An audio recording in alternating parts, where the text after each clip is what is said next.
সদ্যঘোষিত এইচএছৰ চূড়ান্ত পৰীক্ষাৰ ফলাফলে কন্দুৱাইছে এটা পৰিয়ালক। পুত্ৰ শিক্ষাৰ্থীৰে উত্তীৰ্ণ হোৱাৰ খবৰ লাভৰ পাছতেই শোকত ভাগি পৰিছে পিতৃ-মাতৃ। আজি ঘোষণা হ'ল উচ্চতৰ মাধ্যমিকৰ ফলাফল। ফলাফল ঘোষণাৰ পাছতে ৰাজ্যৰ চৌদিশে আনন্দ জোৱাৰ উঠাৰ মাজতে নগাঁৱৰ কঠীয়াতলীত দেখা গৈছে এক কৰুণ দৃশ্য। নিজৰ পুত্ৰৰ পৰীক্ষাৰ ভাল ফলাফল পায়ো কান্দোনত ভাগি পৰিছে নগাঁৱৰ কঠীয়াতলীৰ এহাল পিতৃ-মাতৃ। কাৰণ ফলাফল জানিবলৈ এই সংসাৰত নাই তেওঁলোকৰ মৰমৰ পুত্ৰ ৰমেন বিশ্বাস। মাত্ৰ 4 দিন পূৰ্বে নগাঁৱৰ পানীখাইতে এটা পথ দুৰ্ঘটনাত পতিত হৈ নিজৰ প্ৰাণ হেৰুৱালে কৃতি ছাত্ৰজনে। কঠীয়াতলীৰ নিবাসী নাৰায়ণ চৰকাৰ আৰু অনুপমা চৰকাৰৰ পুত্ৰ ৰমেন বিশ্বাস এইবাৰ অৱতীৰ্ণ হৈছিল উচ্চতৰ মাধ্যমিক চূড়ান্ত পৰীক্ষাত।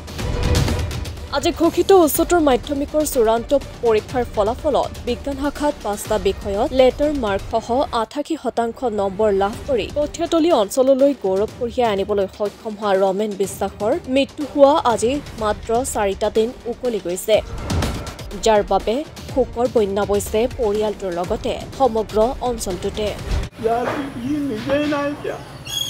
এতিয়া মোৰ কাৰণে ল'ৰাটোৰ ৰিজাল্ট ভাল হোৱা বা ষ্টেণ্ড কৰা একো মূল্য এতিয়া নাই। এইটোৰ মূল্য মোৰ কাৰণেতো একোৱেই নহয়। এতিয়া আৰু ষ্টেণ্ড কৰিলেতো মোৰ যিহেতু সন্তান নাই, সেইকাৰণে মই আৰু ৰিজাল্টটো কেতিয়া হ'লেও কি আৰু তেনেকুৱা। তথাপি ধৰক এটা কথা অঞ্চলৰ মানুহে জানিছে যে নহয় সি মেধাৱী আছিল, যে এইটো আকৌ দ্বিতীয়বাৰ প্ৰমাণ কৰিছে। মেট্ৰিকতো এবাৰ কৰিলেই মেট্ৰিকত 92% পাইছে আৰু এডভান্স আৰু টুৱেলভ মেথছত 100/100 পাইছে। তেনেকুৱা দ্বিতীয়বাৰো সি প্ৰমাণ কৰিবলগীয়া মোক আৰু এনেকুৱা বেদনাৰ বাহিৰে আৰু একো জানা। কাৰণ এইটো মই জীৱনত আৰু মানে আমি জনাত অকল মেধাৱীয়ে নহয়, এটা ভাল ময়ো জানিছোঁ। কাৰণ আমাৰ বিদ্যালয়খনতো তেনেকুৱা কণ্ডোলেঞ্চ মাতিছে, চেণ্ট থমাছো পাতিছে।